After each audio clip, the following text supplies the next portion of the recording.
Herbert Kang versus Court of Appeals.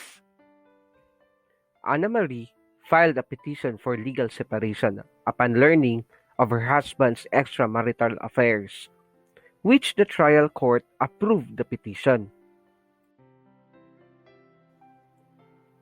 Herbert sought a divorce from Anna Marie in the United States.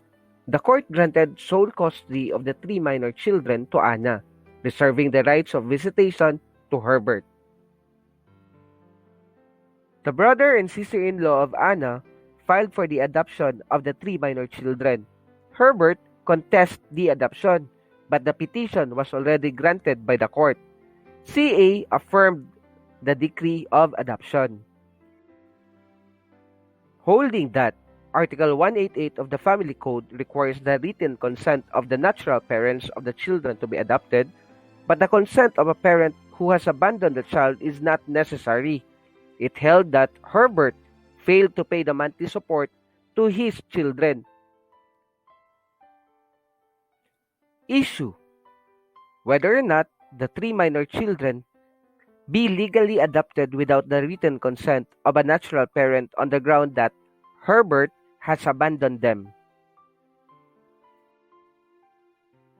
In this case, Herbert did not manifest any conduct that would forego his parental duties and relinquish all parental claims over his children as to constitute abandonment. Physical abandonment alone, without financial and moral desertion, is not tantamount to abandonment.